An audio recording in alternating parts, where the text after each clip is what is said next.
Patrick Bouchain est né en 1945 à Paris. Il va se former à l'École des Beaux-Arts, dans laquelle il se familiarise avec l'architecture, mais pas seulement, puisqu'il étudie également les arts décoratifs, les arts plastiques ainsi que les arts de la scène.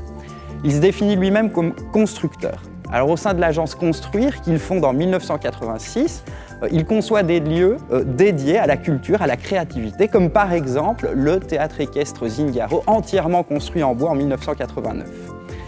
Alors, de manière générale, on considère que Patrick Bouchain est l'un des pionniers, en fait, du réaménagement des lieux industriels en espaces culturels, comme en témoigne, alors parmi d'autres créations évidemment, la construction du lieu unique dans les anciennes biscuiteries de Nantes, la condition publique dans des entrepôts à Roubaix, ou plus récemment, en 2007, à Calais, la construction du chalet en lieu et place d'anciens abattoirs.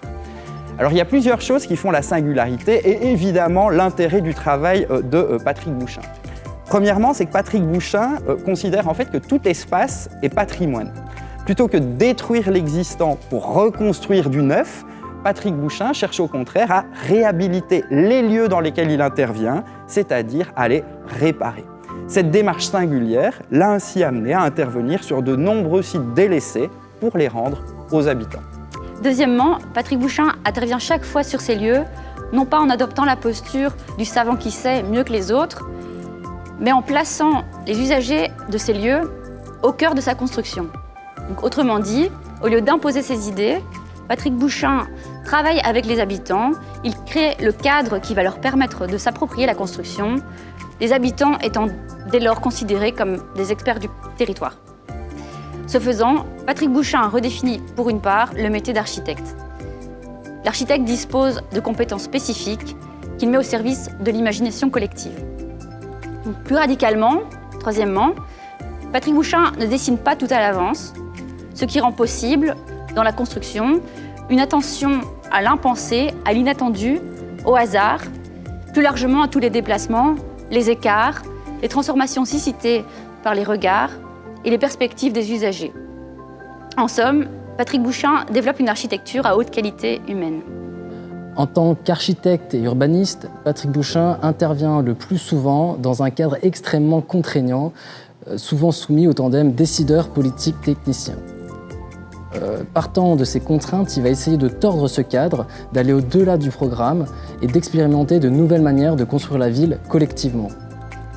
Patrick Bouchain n'est pas seulement constructeur, puisqu'il a également beaucoup enseigné. Dans ce domaine aussi, il développe une approche singulière de l'enseignement. Plutôt que de penser par le projet, dessiner, réaliser, programmer à l'avance, il promeut une pédagogie par le faire, le plus souvent sur chantier. Il s'agit d'habiter les lieux, de vivre avec ceux qui les utilisent, les usagers, de se glisser par exemple dans leur temporalité. Il qualifie lui-même cette technique de permanence architecturale.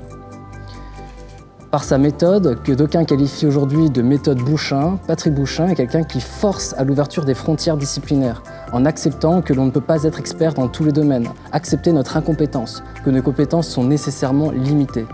La méthode de Patrick Bouchain ouvre au dialogue, aux autres savoirs, aux autres perspectives sur l'urbain.